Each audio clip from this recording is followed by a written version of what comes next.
You're listening to the We Are Libertarians Podcast Network. Find all of our shows at wearelibertarians.com. You're listening to the We Are Libertarians Network. Learn more at wearelibertarians.com.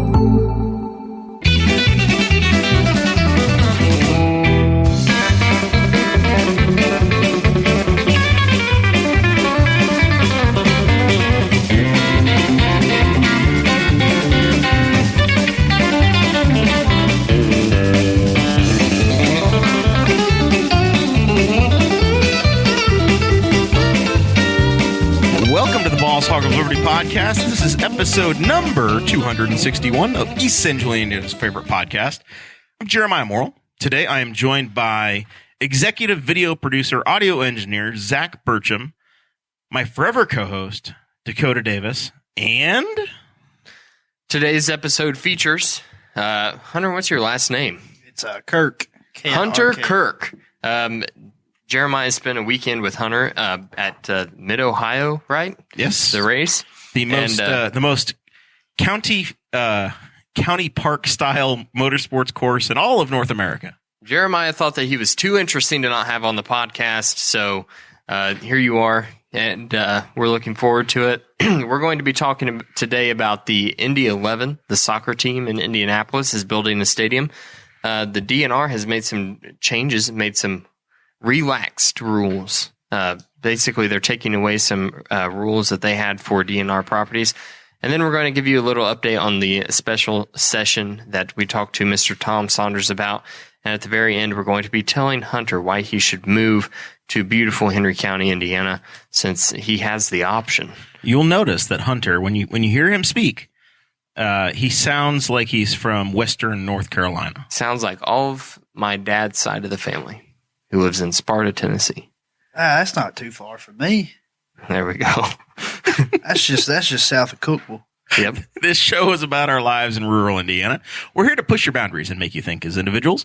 Sometimes we'll provoke you. Other times we'll make you laugh, but hopefully you will always learn something new. We just did a spectacular 25 minutes in Patreon. I will give you all a word of advice. If you are a member of the Patreon group, you're going to get an email tonight with the pristine audio file sent directly to you. If you try to go back and listen to it on Facebook, there's a bit of a hum. But spectacularly, Zach Burcham has returned from the beach, and now the audio sounds great. But the Patreon was we were fixing it on the fly. So our apologies for that side, but it's going to be good. That's right. Patreon.com/BossHogOfLiberty. That's where you can go to support the show every month. That is where you go to donate on a monthly basis. We appreciate those folks. They help pay the rent around here. We need to keep pumping those numbers up. Inflation's kicking our butt in every way, so we need to make sure that account stays fat and we can keep doing this show for the long term. We just signed a 3-year lease, so we're in it for the long haul. We were here for a very long time. The lease is more binding than a contract with Chip Ganassi Racing. That's right. You guys have to help us out. If you donate at $50 or more a month, then you get a shout out at the front of every episode. Those folks are Christy Avery, Mr. Jonathan Phillips, and then, of course, our favorite over the road trucker, Mr. Anthony Meyer. And we wanted to give a shout out really quick to Jonathan Phillips, who you guys have heard. If you've been listening to the show for a while, you've heard his name at the front of almost every episode. His daughter was involved in an accident, had to be flown in a helicopter to the hospital. So say a quick prayer or send out some good thoughts towards Jonathan and his family, because that's scary. His daughter Morgan is. I think she's actually. John posted an update today that she's actually getting some hand surgery, multiple injuries. It sounds talking to some folks. It sounds like she's trending in the right direction and things are looking good. But we love Morgan and John, and I've grown up with Morgan's entire family. Her great grandfather was my 4-H leader. I've known the Phillips, Rothenberger, and Cassane family for 4 generations. So, love all of them. And it's incredibly thankful that, they got good care, and we'll pray them through this, from here to there. But also on the Patreon side, patreon.com/BossHogOfLiberty, or you can go to BossHogOfLiberty.com and click the support now button. And, what you get if you sign up at Patreon, then you get access to our secret Facebook group, and that is full of exclusive content. We'll post pictures in there. Anthony Meyer makes memes. He posts them in there. There's a lot more interaction in that group. We're not really that active on our Facebook page anymore because Facebook kept throttling us, but we are active in that group. So if you miss the page, then you want to sign up at Patreon. It's a fun community. You've got some art. You started a new campaign this week. I did, yeah.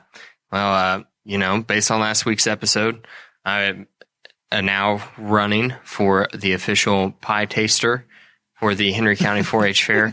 Anthony's thing said my campaign slogan is, "I've eaten a lot of pie, super qualified."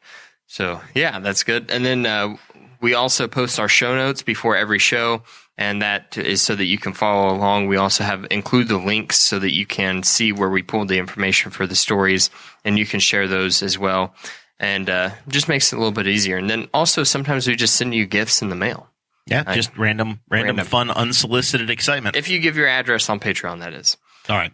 So there's a link posted by Zach. There's some merch out there. You want T-shirts, you want hats, you want koozies. I don't know, what do we actually have out there? Coffee cups, coffee mugs. Sure. In case you want there is a coffee mug that's super cheap that we don't make any money on, and it's pretty cool. It's a color changing coffee mug. It's like $6, I think. Hunter, can you say color? Collar. Okay. I'm outnumbered tonight, Zach. It's that Sparta, Tennessee blood. Christy reminds us that you get T-shirts and bow ties. Throw that T-shirt that's hanging up there on the deer over that Zach that you've got. Toss that over and let Hunter take a look. This is the kind of thing that our fans get. Christy Avery got one in the mail. This was a shirt that Zach's muted. Yeah, he bought those for us. The guy wore these. After I came back from New York in June, I brought back some Watkins Glen swag for the guys. I'm still pretty upset. I ordered some Joey gear about 2.5 weeks ago, and it still ain't got delivered to my house. Takes a long time to get from China. Supply chain issues, man. Supply chain issues. Joey told me I'd have it in a week. I had mine in no time. I had mine within a week and a half, 2 weeks. I had it. Just upset. Bait and switch, man. Bait and switch. That's all right. We'll have you on another time. You can wear your Joey shirt in. Let's talk about the Indy 11. Have you been following the Indy 11 at all? Are you a soccer fan, Jeremiah? Do I look like a soccer fan? No. I am a sports fan. Maybe Josef Newgarden is. And a Major League sports fan. Kids have played youth soccer for ages, and professional soccer has gained ground. Indianapolis has tried to get a Major League Soccer program, and it hasn't happened. What they do have is the Indy 11, which is, I think, the second or third tier down. So it's kind of like AAA baseball, but I think in soccer, programs can move up and down. So if you have success, you can actually move to the next level. So it's not like baseball. No, it's they get relegated or promoted or whatever inside of leagues, and they can move around. So this club has been playing for about 5 years in Indianapolis, 4 or 5 years. And the owner of the program, or of the soccer club, has been trying to get a permanent stadium ever since they came to be. All right. Their first 2 seasons, I believe, they came in and they were filling up the IUPUI soccer stadium. Very successful, filling it up, and they said, we need it. So they went to the state legislature and said, hey, build us a stadium. They proposed it. They did the whole thing. And they said, yeah, I don't think so. We're not giving soccer money for a public stadium to you guys right now. So they said, okay, fine. So they went to the Capital Improvement Board in Indianapolis, and they played a couple of seasons in Lucas Oil Stadium. No matter what, it's not their fault. They're not going to fill a 65,000 square foot, right, or a 65,000 seat stadium for a minor league soccer team. It's way too big. Right. So they want to right size it, and they want a building of their own. It's really expensive to build right now. So they want to do a 20,000 seat stadium. Essentially in between the minor league baseball stadium and Lucas Oil. Right. It's proposed with $1 billion price tag on a public-private partnership. Right. And I heard that $1 billion, and I thought that was insane for just a stadium. There is a little bit more than just the stadium that's rolled into that $1 billion. I don't know if you've seen the plans. We linked it in the show notes. You can see the plans there if you're a Patreon member. And it sits on a 20-acre parcel in Indianapolis. They're going to have to tear some stuff down first. But there's also going to be like a plaza / park area and for like venues and stuff. And then there's going to be apartments, a hotel. I think those are in the same building. There's going to be like long-term tenant places and a hotel in the same building. And then there's going to be 2 retail spaces that are 2 separate buildings that face the street. So there's going to be a lot that's put into this, including the stadium. So it's not just a stadium that's costing upwards of $1 billion, which makes that price tag a little bit easier to swallow. It's all in the details, right? Everybody likes investment. Everybody likes buildings going up, but it's when you have $1 billion project, how much of it is actually going to be the responsibility right. of the taxpayers, of the people of Indianapolis, of the people of Indiana to pay for it. So I'd want to see the details. It's a good, if they're going to exist, they need a permanent place to play. But you've got to. It seems to me like they made their announcement, and everybody's. There hasn't been a public discussion about it. Every time that the stadium project has come about, it's died really quickly, and it's always been, hey, we're going to the state asking for money. Well, this General Assembly, we're going to get into it later, but they're not even in session, so the state can't agree to this yet legally. So what's happened? Have different people indicated that they're going to support it, or do they have a proposal and they need? What elected officials have voted yes for this thing or have said yes to it? That's what I'd want to know. Right. And they also said in the article that we linked, there is a partnership with the NCAA and the IHSAA. So basically college athletics and then also high school athletics would be doing some stuff in the stadium as well. So I would assume that NCAA, IHSAA is going to be footing some of the bill as well, which is public money. They're saying that the developer, the owner of so there's a company called the Keystone Corporation, which is owned by the same guy that owns the soccer team, Ursal Ozemir. And that dude's a billionaire, son. He ought to pay for his own damn stadium. Essentially what they're saying is, hey, the stadium is $200 million of this. All of the other private investment, the retail, everything else, that's actually going to be the generator that's going to pay for all of the other parts of the project.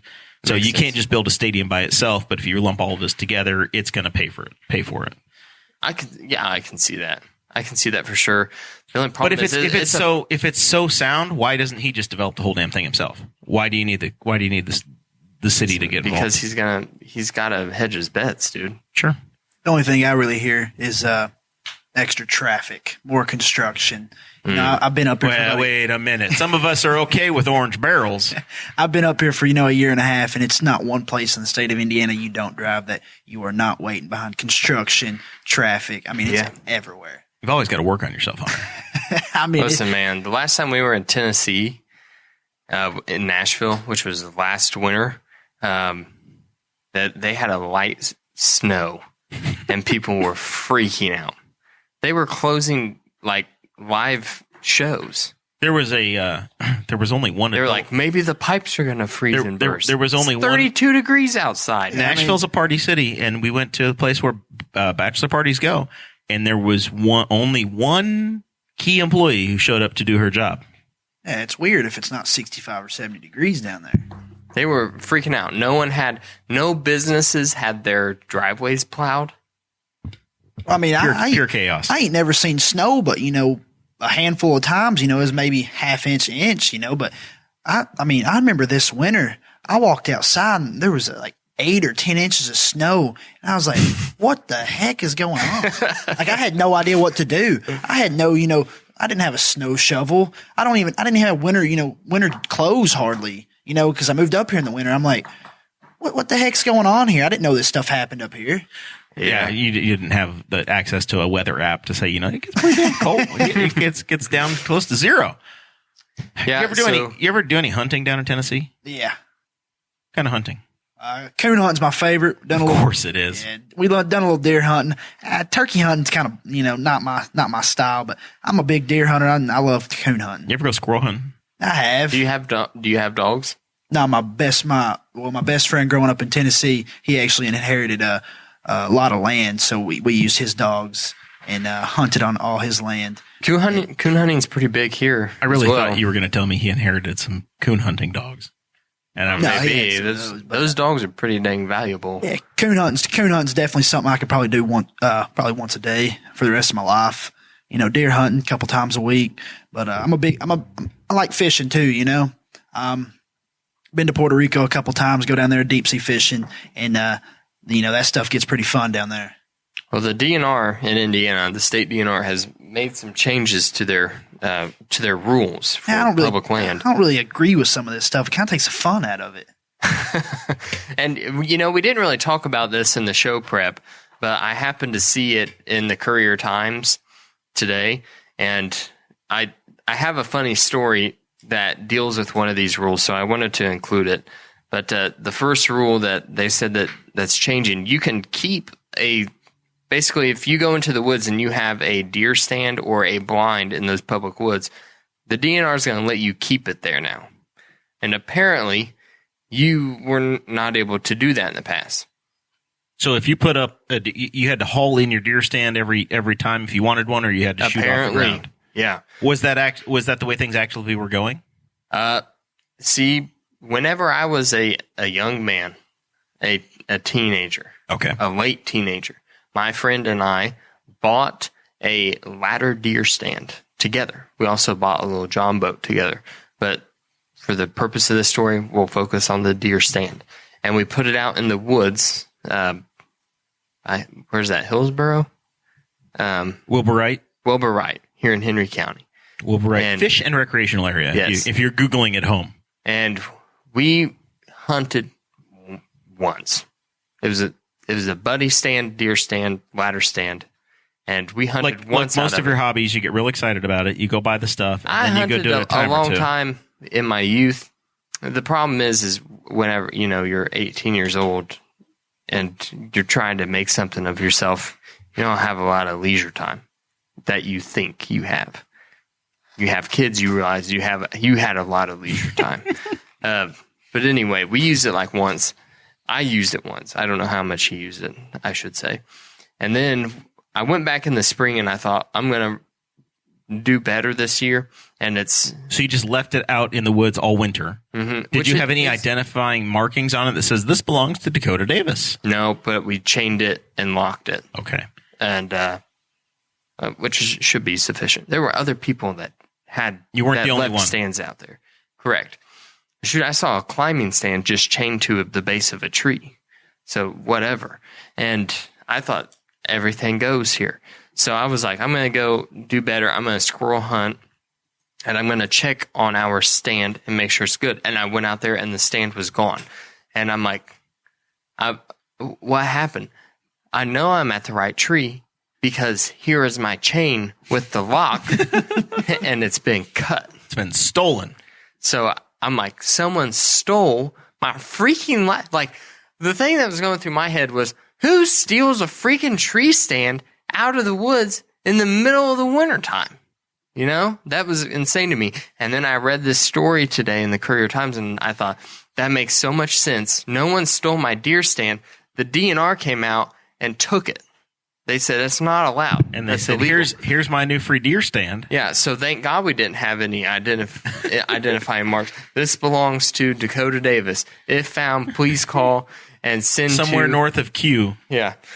No, none of that happened. How do you honestly feel about being able to hunt on public land? I think it's good. I think it gives a lot of people who might not otherwise have the opportunity to have that experience or procure their meat themselves. Yeah, sure. But I'm saying when you spend, say you go the same, public spot for, 3-4 weeks, 6-8 weeks, whatever, and you're watching, say, a 12-point buck, just say for instance, you're keeping an eye on them, and then, you're out there for 6 weeks, and then somebody else that has the same authority you do to be on that land, but you've had your eyes on him for, however long, just say, and he kills him. I mean, how honestly pissed off. That sucks. That's the same story you hear all the time around here, though. If you got, you've got somebody that owns this parcel or that parcel, and everybody has the same deer showing up on their trail cams, right? Everybody's seeing these same bucks, and then it's, oh, damn it, Matt down the road got him. Cade thought he was going to get him, but yeah, Matt got it this year. You can't hunt on public land down there or down south, and that would probably, bring my stress levels where I'd have to take a week off work if somebody stole a 12-pointer from me. But, just saying, I don't have any stomping grounds up here, so I don't know anybody that has, 60, 80 acres of land, So it's me. I'm not even been deer hunting or anything up here because I don't think I would have fun on public land. It's a pretty good time. Is it? Yeah, it actually is. I mean, you're obviously going to have more fun if it's private, but there's also some cool opportunities on public land as well. One neat thing about public land is that it's all kept up. Yeah. So, I mean, as well as I do, there are some landowners that they have the woods. Yeah. And that's all that it is. They just own the woods. They don't try to manage the land at all. And that can be hazardous for the hunter, and it can be hazardous for the animals as well. And sometimes those woods can be so dilapidated that deer will avoid it. Yeah. I mean, you have a point there. So your public land is always going to be somewhat decently kept up. But there's also, the negatives, and usually public land is public land because there's a lot of different resources. So there's going to be good water sources there usually. This is the We Are Libertarians podcast network in Dakota. I'm a big supporter of public land. Is explaining why public land is better than private land. I'm a huge supporter of public land, and I'm also a huge supporter of hunting licenses and fish licenses and paying for those to support. Explain that thought process to people, because this is one that I also share with folks, because there's something called the tragedy of the commons. I think that conservation efforts are super important. I want to make sure I grew up enjoying the land and the outdoors as a vital part of my entire existence. And it's very, very important to me that stays that way for many generations to come. I think that if we lose sight of what it means to be a person, which is where we came from and who our ancestors were, then it's a huge disservice to not only our own personhood, but can be a huge detriment to our mental health as well. And I think that keeping our land, I think that conservation efforts and keeping our land sustainable like that is extremely important. The reason you have a hunting regulation system is so that you manage your deer populations. Right. So that you don't go out and take out every deer in the community and decimate it, but you also encourage enough where you have a county and you say, hey, look, we got a bunch of auto versus deer accidents in Henry and Rush counties, so we want you guys to try to take 6 does this year if you can. Right. Or whatever that number is to manage the population. There's no bears in Indiana. I mean, well, there are some in southern Indiana. But there are very few threats. Yeah, there's really no natural predators. There's no wolves. You got coyotes. There's nothing, but coyotes aren't going to gang up on a healthy deer, a healthy young deer that can get away because they're fast. We are the population control for those animals. And Buicks. Yeah, and that's a problem. But the same thing happens with fishing, right? So I haven't been this year, but I am generally a pretty consistent angler. And I will say that the reason that our lake here in Henry County, Summit Lake State Park, the reason that we have walleye there is because the DNR has a stocking program. They go down to Brookville, they grab the male and the female, they create fingerlings, they stock them in Prairie Creek, which is just 15 miles northeast of here. They'll stock them right in Summit Lake. And the reason why probably 80% of the lakes that have walleye to actually go out and catch is because we have a management program.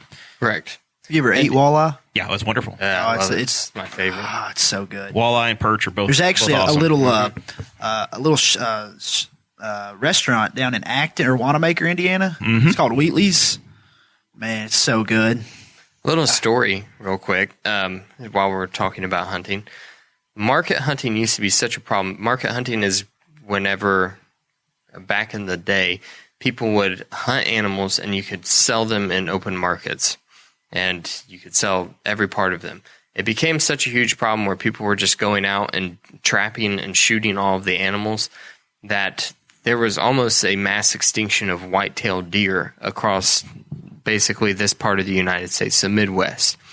And I worked with an older man who at the time was in his late 70s, who said that he can remember his dad having to travel to the Upper Peninsula of Michigan in order to hunt white-tailed deer because there were none in Liberty, Indiana.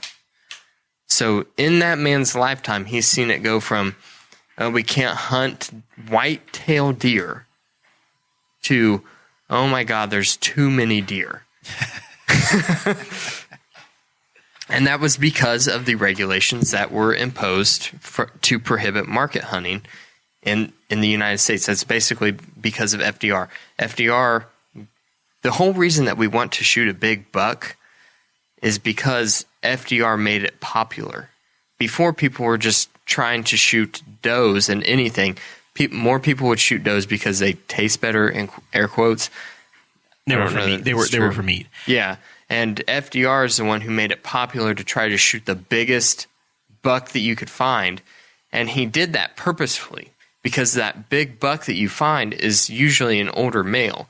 And that can be actually be beneficial to the breeding population of deer in an area. So that wasn't even something that was done by regulation. That was the president trying to control the culture and managing wildlife in that respect. Which is pretty cool. He got me convinced that it's pretty cool. It's pretty neat. It's the history of wildlife management in this country is very interesting. So the other rule that they've introduced is that you can now put trail cams out on public grounds as well. Right. You can, and just like Hunter over here was saying, now you're going to have that problem where you're seeing stuff come across your Wi-Fi trail cam and going, oh man, right in front of my stand that's been out there for the last 3 weeks. It's going to be great when you have your trail cam set up and you watch somebody else shoot the deer you were looking for on your camera.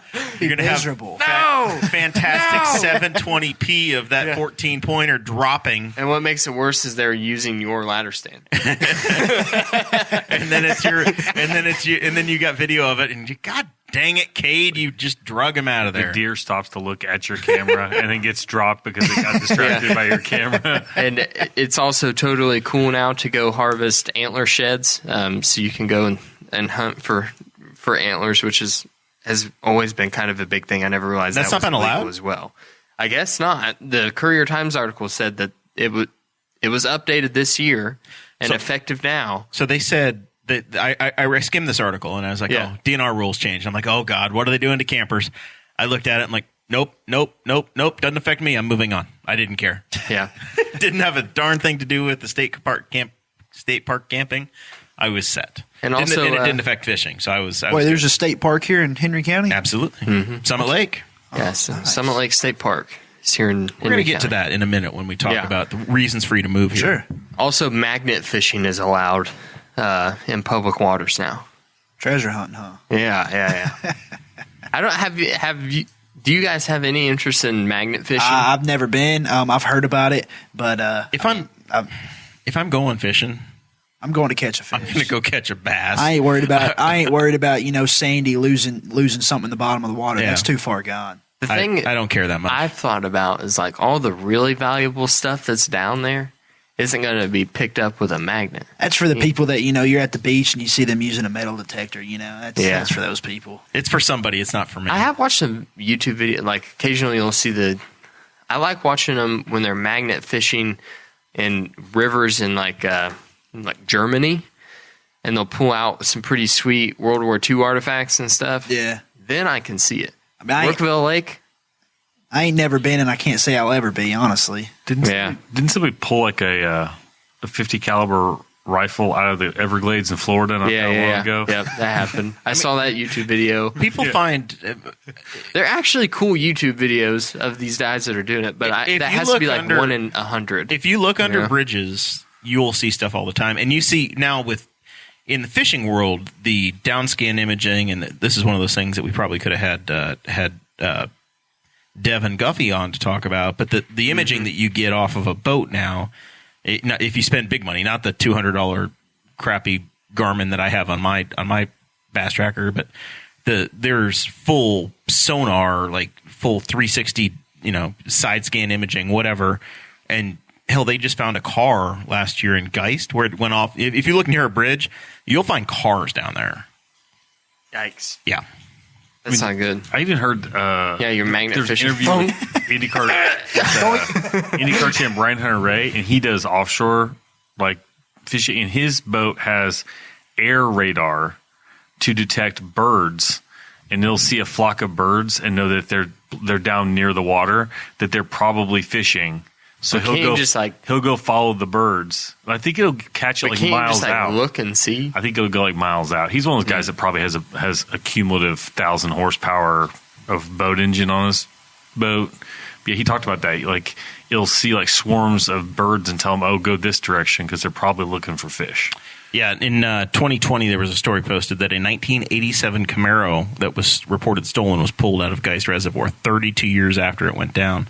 So it was underneath a bridge that had been rebuilt. That was the most incredible part of that story for me, is that they had literally rebuilt the bridge with the car there, with the car sitting there, and they didn't find it. But some fisherman found it with his sonar.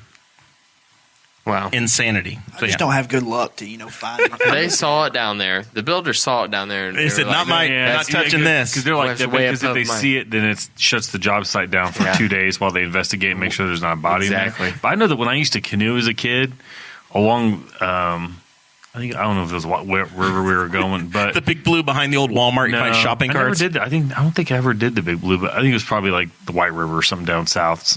But there were cars and old cars. Like, you're not seeing like, oh, look, there's even like an 80s car. There's like a 32 Ford or whatever. Yeah. And they were all strewn along. And she can imagine that's what's along the river. You can imagine what would be in the river. So the Whitewater River down near Brookville, there are commercial kayaking opportunities down there.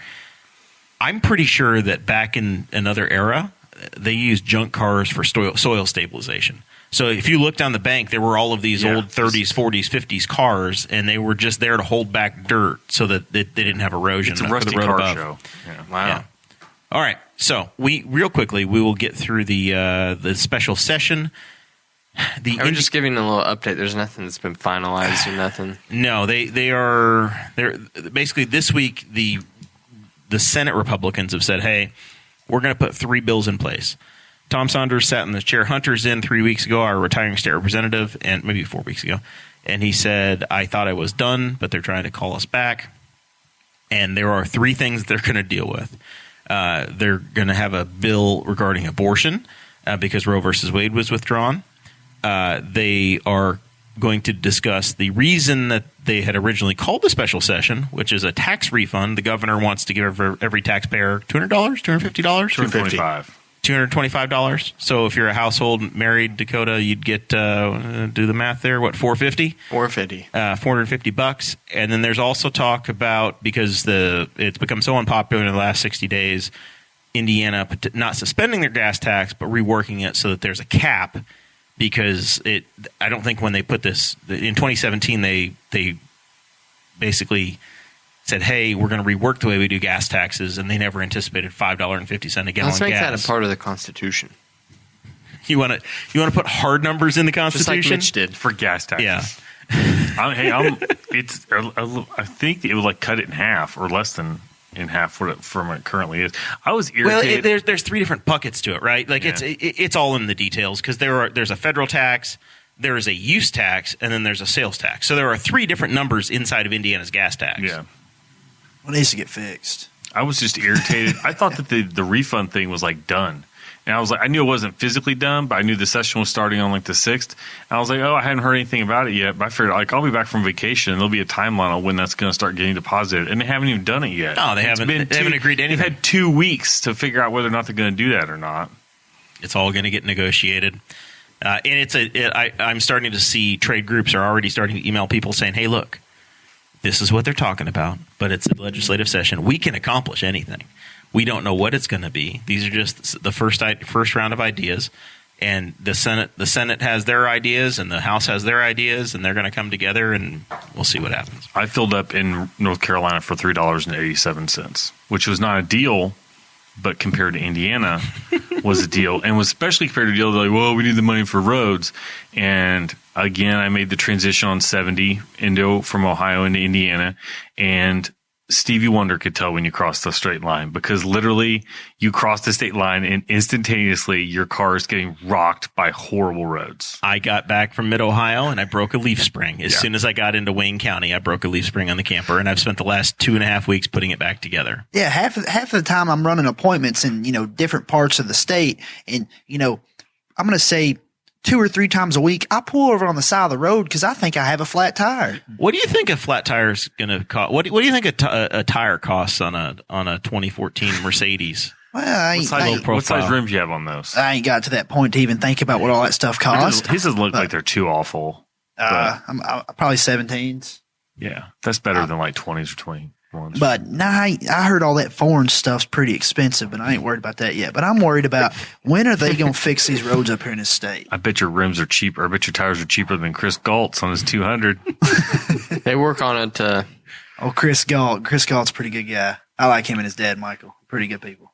Yeah, our roads are, for paying like 61 cents in gas taxes, our roads are awful. They're trying. Can't fix them overnight, man. I was up in Lafayette the other day. I was headed back. What? Lafayette. He just smirked. I was up in Lafayette the other day, and I was headed back, and I pulled over. I thought my tire was flat. There's a section of 70 I brought up on the show a couple times that every time I towed a camper to Indianapolis, I got to a section. I'm like, your trailer's not coming apart. Your trailer's not coming apart, because it would just it's something about the way it hit my trailer suspension. 3 different trailers, didn't matter, made it feel like it was coming apart every time. It was like 100 degrees outside. I was mad. I was like, I got a flat. I'm about to change this in 100-degree weather, and I've got a pullover on. I've got a long sleeve on. So, and my God, it was just a road. That's all it was. I mean, it was a sign of relief, but still, it was about half annoying. Welcome to Indiana. It's I've said this to every customer I've met with since I got back from New York State. I have driven from Montreal to New Orleans in the last 75 days. The worst pavement is in the state of Indiana. Oh, 100%. I-70 between the state line and Indianapolis is the worst stretch of pavement I have been on. It's the I-70 on the east side, then the road that connects, what's it up there on the northwest side? Zionsville to Lafayette. That's the worst 2 roads in the state. And 37. 37 ain't bad. It's just construction. My grandpa said it's been construction since the 30s, so that's never going to get fixed. Your grandpa knows about Indiana roads? Yeah. So tell me, how did you get here? My mom, we moved up here about 1.5 years ago. So my mom actually was born in Pendleton. So they just chose Shelbyville, Indiana out of all things, And my cousin actually works for the same company I do. He's just on he's in a different department than I am. So, I moved up here. I finished school at IUPUI, and then I started working with him. And then, my family, they outsourced to Ocala, Florida, and I'm just up here because, just because you want to live a hard life. You want to experience real winters. You want to live a place where the bugs die in the wintertime. I don't know. I mean, because in Ocala, the mosquitoes just keep growing. About to say the mosquitoes ain't bad up here, but I tell you what, down in Tennessee, as soon as you get out, there's about 207 mosquitoes ready to get you. Mm-hmm. So, are you open to the idea of continuing this Hoosier journey, of staying in Indiana? Yeah, I like this. I like this occupation I'm in. Pretty grateful for the opportunity Aaron presented me, and I plan on being with this company for a while. So always we'll give you a plug here. If somebody has what is it that you do? What do you provide? What service do you provide, Hunter? We do structural, crawl space, basement, anything really with a home will repair it. Okay. So any foundation repairs or foundation, settled concrete, whatever, you'll come out, take a look, and figure it out. Basement waterproofing, bowing walls, anything with a home that needs, fixed or repaired, we'll come out and repair it. Okay. So you're about a year and a half into living in Indiana. Yeah. And you're living on the South Side. Yeah. Do you love the South Side? No, there's probably a shooting every, day or two down there. Are you in an apartment? Yeah, I live in an apartment. It's just, when I moved up here, there was really, nothing available. And, it's just me. It was just me at the time. And I was looking at, houses, but man, that's too much upkeep and maintenance. Hey, you got to decide where you want to be too. Yeah. You don't want to move to an area and buy a house 10 minutes in. I like that Acton area. That Acton area is pretty nice. The where? Acton. Right outside of Wanamaker. Okay. Right there on 74. Marion County. Yeah. Marion County. Right down 74. Just outside of Marion County. That area is pretty nice. Pretty country area down there. But if I do start construction here, it'd probably be in Acton if I had to guess. I like out here though. I drove around the square about 5 times waiting on you to answer the phone. But So you came to Newcastle and you're in our downtown studio. What do you think of our downtown area? It's, cool, calm, collected. I can tell that this definitely ain't Indianapolis. Don't really have to worry about Crime, as the sirens are just whipping outside. Don't really have to worry about well, am I gonna be the one getting shot today? You know what I mean? Or just am I gonna be somewhere when somebody opens fire? That stuff just. I know it. That stuff just it's crazy nowadays. I don't even want to get into it. You got to lead. The building owner says we need to take you downstairs after this is over. So you got to, before you leave the building, you get to look at the basement here. Sure. You're gonna put on your salesman cap. You're gonna run a lead. Let Aaron know you did something on your day off. No, actually, this is the first day off I've had there in a week since January, so it feels pretty nice. So, what kind of stuff do you look for in a community if you're going to go somewhere? Is it the hunting ground? Is it the lakes for fishing? What do you say? Hey, this is where I want to be. How far is it Summit Lake from here? From right here? Yeah. 15 minutes. Ain't bad. You're sitting between Westwood Reservoir and Summit Lake. Westwood's about 8 minutes away, about 175 acre panfish lake that's electric only. That has horse trails, a campground, a mountain bike trail, and a 10-mile hiking trail loop. And then Summit Lake is a couple thousand square feet.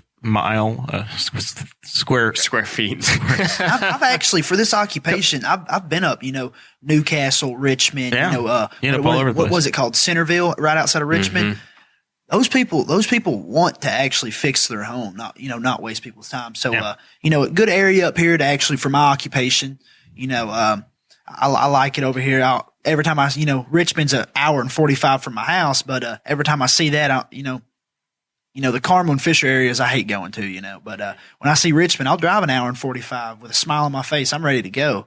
So definitely, Richmond's 40 minutes from here, 35, 40 minutes. Sure. And that's, that's what I drive on average, per appointment every day, but probably a little more than that. But the Acton area, this area, New Pal ain't a bad area. I like the old New Pal area. New Pal's growing quick. Yeah. And then Greenfield is, the Greenfield area, it's a little bigger, more stuff, more restaurants, stores in that area. That's not a bad area. The hidden gem for Greenfield is actually north of Greenfield, in my opinion. That Maxwell area. Yeah, I don't know it, too awful well. I've just been there. Concrete dust in your lungs? They're a fine customer of mine.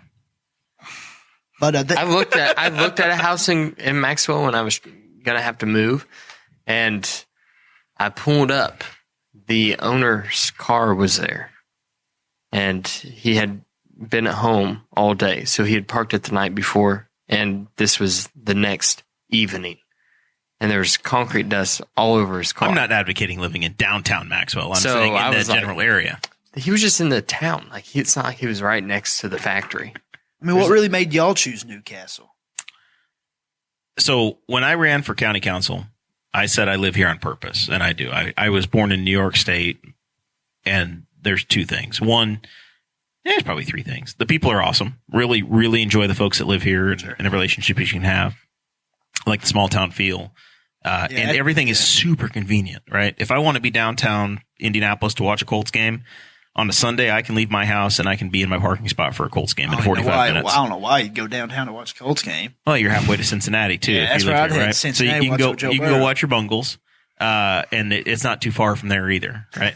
I can do my job, and I drove to Louisville today for lunch and came back up. Right, Must be nice. Yeah, I can do that from here though. Yeah. I don't sit in traffic. I live in Newcastle, and I don't get stuck in traffic. I don't deal with the mess of northeast side to southwest side. You know, it's not. I don't have to deal with that life. I don't think I can, like, honest to God, I don't think I can remember the last day I haven't been in traffic. Yeah. I mean, it's just, I'm used to it now. And it's just, I can feel my blood pressure rise every time I sit in traffic. Yeah. Our traffic is so light here that we had a semi take out one of our stoplights, and they're just like, everybody's like, it's better.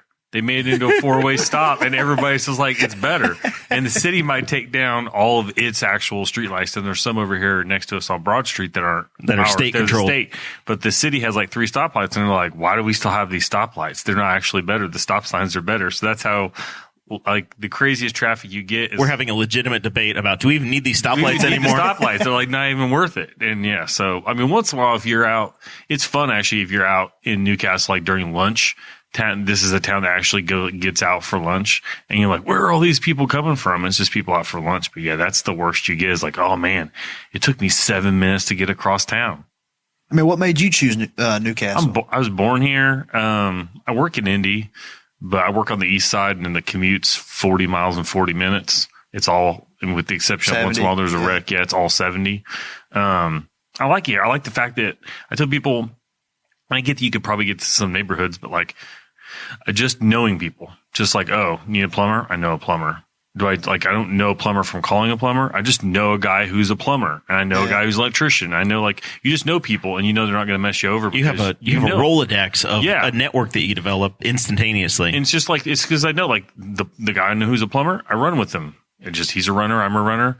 We go to the track, see him at the track and stuff. So just like, you like know, I went to a meeting today, and everybody that was at the meeting, it was just an unrelated thing. It was like the land bank meeting. And it's like, well, the one guy graduated with his son, other guy, his twins were my brother and I's best friends in high school. And then like, I knew almost everybody at the meeting, just like knew them because it's a small town. So I like that. It's an affordable place to live. Housing prices have gone up a little bit, but like, it used to be kind of hard to find a house. It was really easy to find a house under $100,000 a couple of years ago, like 5 years ago before COVID. And so, yeah, it's an affordable cost of living. We have everything you really need. And especially now with kind of like the Amazon thing, you can just order stuff you don't. With Amazon, you can get your specialty stuff instantaneously. And we are sitting in a studio with gigabit fiber internet available, right? So we're doing a broadcast from a place that would have been an absolute, there would have been no way to do this 10 years ago. I mean, do y'all plan on Newcastle being forever for y'all, or? I have no intention of going anywhere. Sure. Now, every time Dakota goes on vacation, he's that millennial that will be like, "We're moving here." He'll look at houses and career builder as soon as he visits a place. I just look at houses just to see what it's like. I'm like, I wonder how much the houses are here. Like, we did that in Iowa not long ago. We were in Iowa a few weeks ago. I wonder what these houses are like, and it was very similar to like here. Yeah, it wasn't that bad. And the other thing I'll say real quick, Hunter, is that I like to travel. It is an incredible home base. It's a very affordable place to live. Very simple. You don't have to have a $500,000 house to be doing pretty. To be very comfortable here. So you don't have to tie your money up. You can have a very reasonable home that's safe and great to have all your stuff as your home base, and then we can go out 20 weekends a year and go explore the country. Yeah. So that's why we do it. So that's our pitch. As you're deciding where you're going to settle and how this is all going to go down, give Newcastle a shot. I mean, it's not a bad area. Like I said, it's definitely going to be. If I do, start construction here, which probably 100% will. Probably be east side, definitely, or not east side Indianapolis, but further east. Definitely on this side of the state. This is the we're only 3 exits from 465. Yeah. A year ago, I'll leave you with this story. A year ago this week, Brian Nichols visited from Philadelphia, Pennsylvania, host of the Brian Nichols Show on the Weird Libertarians Podcast Network. He came to a pool party at my house. We had about 55 people at my house for the pool party. Probably 25 too many for my house, but we did it. We pulled it off. And Brian visited this town and liked it so much He sold his house in Philadelphia, bought a house here, and they live here. They've been here since January. Yeah, I mean, I like the fact that, you know, I heard athletics up here is pretty big, and I'm a huge sports guy. Yep. I mean, you know, NFL, college football, go Vols, you know, NBA, you know, all that stuff. I love it, and I heard, you know, just Newcastle, you know, the community's big involved in the sports, and that's pretty cool to me. You know, I mean, Yep. regardless, it is high school. It's still, you know what I'm saying? The head coach for IU football is a Newcastle high school graduate. We have Kent Benson was the number 2 overall draft pick in the NBA. Yeah. He still lives here. He played in the NBA. He played at IU, won a national championship there. Been a guest on this show. Who else am I forgetting here? Steve Alford is played in the NBA as well. Won a national championship at IU. And now he's the head coach of the Nevada Wealth Pack. So yeah, there's all kinds of deep connections to Henry County athletics. Even the gymnasium, you know, world's largest and finest high school arena right here in Newcastle. We also have the Indiana State Basketball Hall of Fame is right here in Newcastle. Then we got the go-kart track out there where Joseph Newgarden cut his teeth. That's true. Yeah, so Joseph and his family would come up from Nashville every weekend, and this is where he learned how to race. Was right here in Newcastle, which is where I live, actually. Yeah, that ain't Newcastle, son. That's south of 70. What's the name of the place? Newcastle Motorsports Park, NCMP. I bet you've been over there a lot, haven't you, Zach? My dad used to volunteer there. My dad used to be a corner worker there, and I had my college open house there. And then I don't know if they still do it. Like, they used to do a Dan Weldon Pro-Am race, and then Joseph would have a race here, an endurance race called the Robopong. So you'll learn something more about Joseph, his family. His dad had invented like a thing that you can play ping pong with yourself, Robopong, and they would have Robopong 200, I think. And he would come up, and that was a crazy event. Like, you would see a bunch of IndyCar drivers that come up. It was an endurance race, and then there were some guys that would actually run it by themselves. Yeah, and they would have some of them would be a lot of like the IndyCar drivers would pair up with like a local go-kart kid that was that did the stuff there, and so you'd go up to that and see fourth. A third of the field had run in the Indy 500 that year. Yeah. Oh yeah, Will Power, Dan Weldon, Marco Andretti, then Joseph and Howard. Jay Howard was he won that a couple times. I think he was kind of a monster at that. So yeah, that's an incredible event. That's an incredible facility out there that people don't understand, like how much that brings to the community. But yeah, it's so much fun. What'd you say the population was here? About 19,000 in Newcastle, 50,000 in Henry County. Yeah, somewhere in there. What other cities are in this county? Newcastle's the only city. As far as towns go, we have Knightstown, a couple thousand people. Couldn't tell you what that was. Middletown. Knightstown's got the gym where they filmed the movie Hoosiers. Oh, yeah, I've watched that movie. You've seen the movie Hoosiers? The Hickory Cornhuskers home basketball gym is in Knightstown. And then we have Middletown, which isn't. I don't know. Moreland has what is probably the single most interesting town fair you will ever visit. The Moreland Fair is awesome. It's coming up, everybody. It's coming up. When I moved up here, they keep saying townships. Yes. Mm-hmm. I only know Franklin Township. That's the only township. So every county has townships inside of it. Sure. What township is this? This is Henry County, and we are sitting inside of Henry Township. So each county is divided up into about 13, 14 townships. And sometimes they'll be named after a town that's there. Sometimes they won't. Yeah. So Dakota lives in Spiceland Township, and he actually lives in the town of Spiceland. Just outside the town of Spiceland. Yeah. County. But that we have Fall Creek Township, we have Wayne Township, we have Blue River Township, et cetera, et come cetera. up in Marion County some because a lot of the schools are kind of broken down by township. Right. So we don't really do that much here. Pike High School's Pike Township, Lawrence Township, Lawrence Central, and it's not all like what Ben Davis is Washington Township, I think. Maybe I drove by Ben Davis. So once in a while, yeah, but townships are actually easier to distinguish in Marion County because that's kind of how they've broken their schools up a little bit. But then mostly here, it's like volunteer fire departments and stuff, and it's kind of hard to separate to figure out which way is which. Like you just know when you go to a parade, you see all the trucks, you just learn where they're all from. All right, let's go ahead and put a bow on the show. Zach, you're back. You're back from a big trip.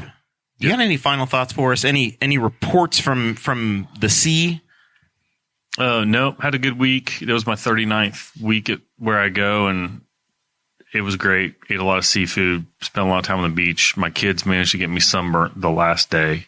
I managed to not be burnt until then, but they dragged me in the water for about 4 hours.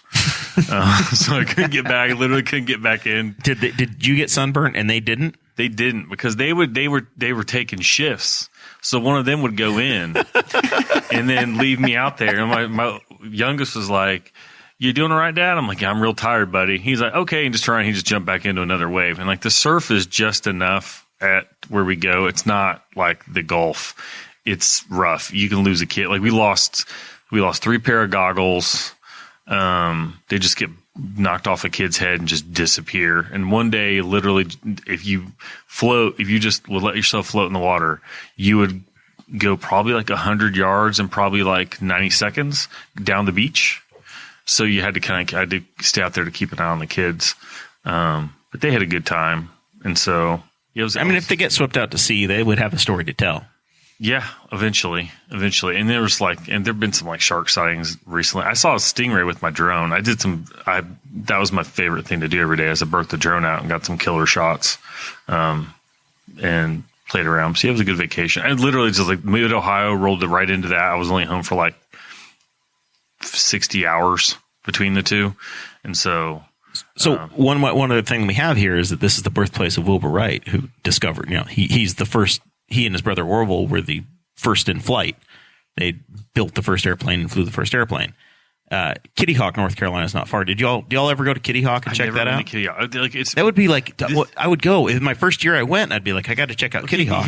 First of all, the first time I went, I was 1. I know, but I'm saying it would be, as an adult, I'd be like, we're going. But here's the thing is that, like I've talked, there's a battleship in Wilmington in North Carolina is there, and I want to take my kids out. But like we have evolved this trip into the point where we don't go anywhere. Like my vacation is get up, eat a bowl of cereal. I took a picture of my breakfast. My breakfast one day was Fruit Loops and chocolate covered donuts. And there might have been a chocolate chip cookie that was in there too that didn't get seen. You go out to the beach till from like 9:30 to about noon. You wander back in, fix yourself usually a deli meat sandwich with some chips, more cookies. We had we had regular Oreos, we had golden Oreos, and we had Nutter Butters.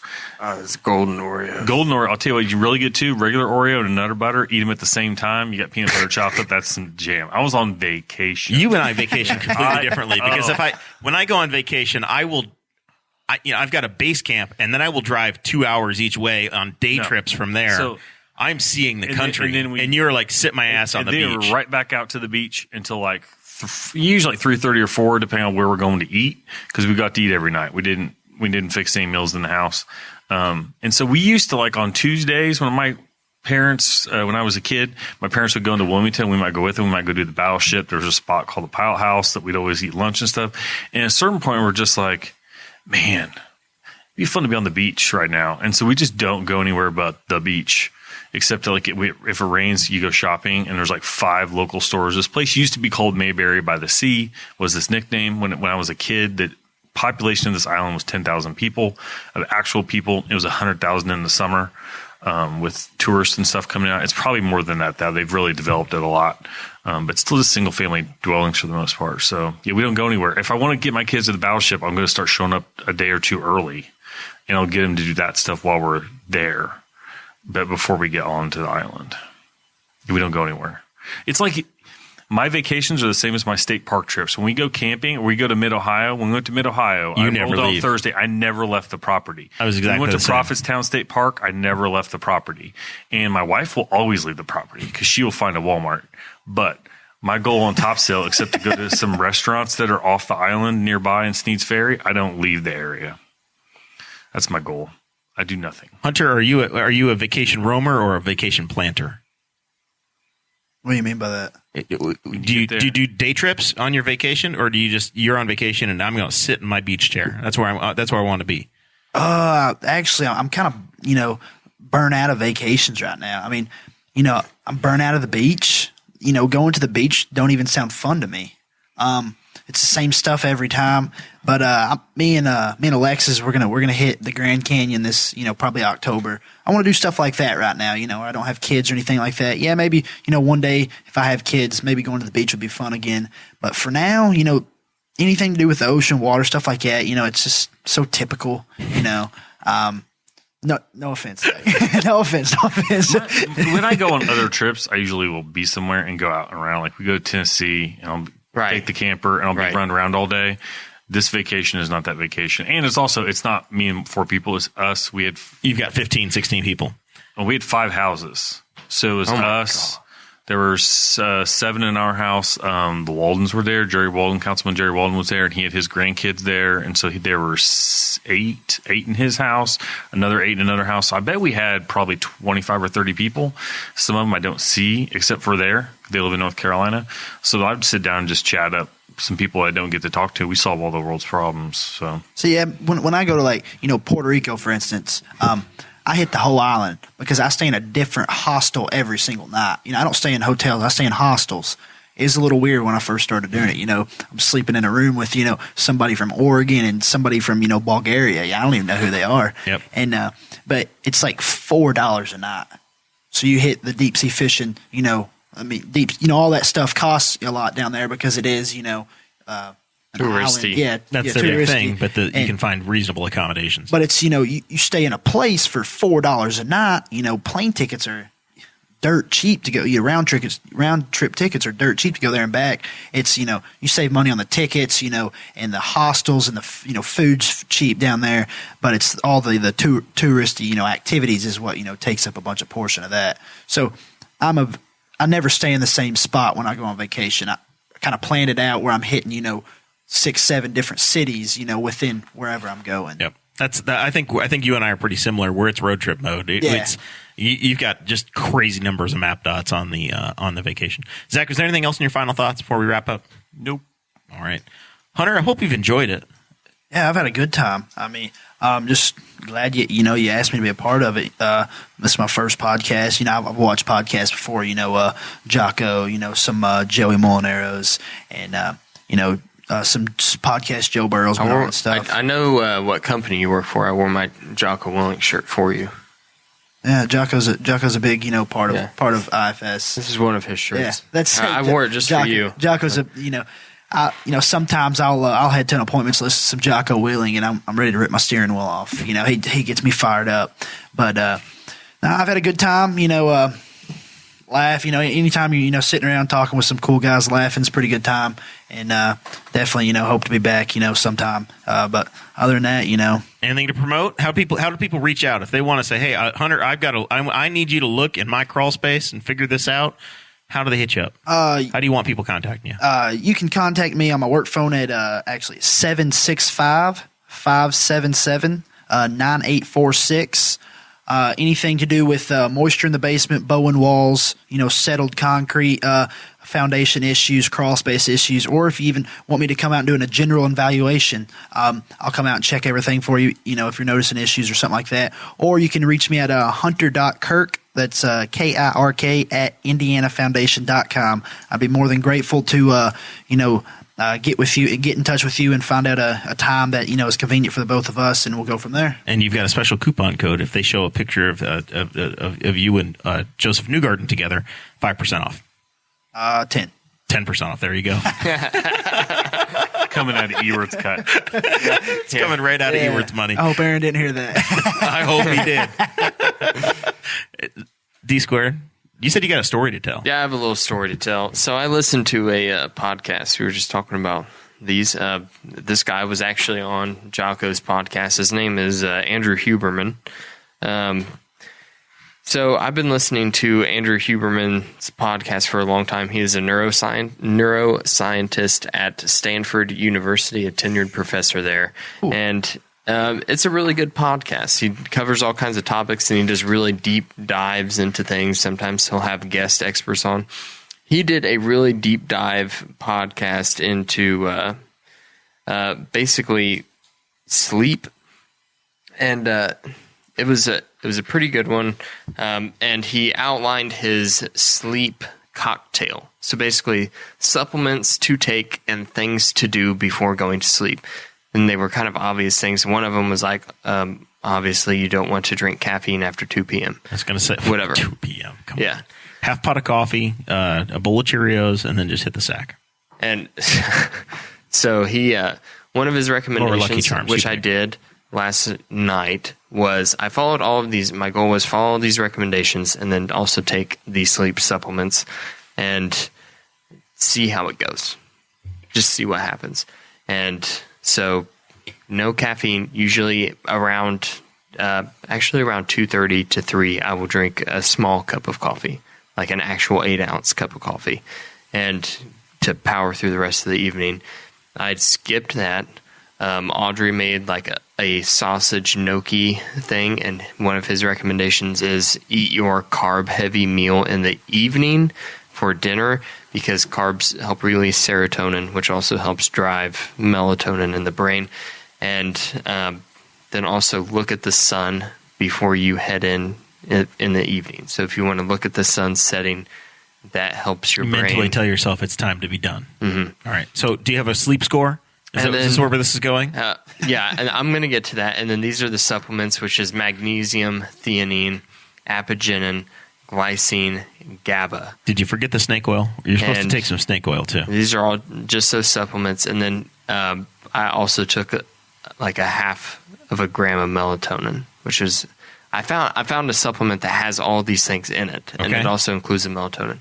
So I took that and did all the recommendations. Within 15 minutes of Audrey and I laying down to just watch a TV show, within 15 minutes I could not physically hold my eyes open. Like, it was that intense.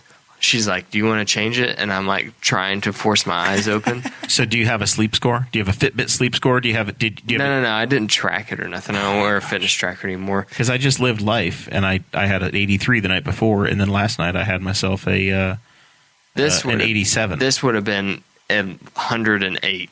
It was insane. So then my alarm goes off. My first alarm goes off at 4:17, and I don't hear it at all. I don't hear any of my alarms until Audrey like shakes me awake, and she does that and tells me your alarm's going off, and I can't really wake up. Like, it was the same feeling where I'm trying to open my eyes, but my eyes won't open. Like, I'm lifting my eyebrows, but I'm so tired still. So I shut my alarm off and just went back to sleep because I was so sleepy. And mind you, So are you saying you skipped the gym today? yeah, I did. Mind you, I was asleep before 9 p.m. last night. Like, So you had a good solid 7 hours. yeah, which is my usual. 7 hours is my usual. And so I couldn't do it. I couldn't wake up. And then I actually got called out for work at like 10 till 6. That one actually, That was enough. yeah. But the thing is, the rest of the day, You need to put the sleep tracker on so you can measure this. Good. I'm not gonna be able to do this again though, because I can't miss the gym like that. I guess I could fall asleep at like 8. You can figure it out. But you can still track how well you slept. You need data. You need data to support this. You have superficial evidence, but you need tangible evidence. So you need to put sleep tracker back on and know. Here's the I just go to bed and wake up. impossible.co. Dakota's always working on himself. He's bulked about 40 pounds in the last 2 years because this is his thing. Fitness, salsa, making salsa, Yeah. growing chickens. Impossible.co sells the supplement I took. It's not an Andrew Huberman supplement, but they do advertise it as everything that Andrew Huberman talked about. It's on their website. All right. Final thoughts for me, very briefly here. We may be Tuesday, we may be Thursday next week. We'll let y'all know as soon as we do. Patrons will know that first. Our guy Kyle Robbins is racing tonight up at Winchester in the USAC Silver Crown Series. USAC Silver Crowns. Dakota gave me no reaction at all. Kyle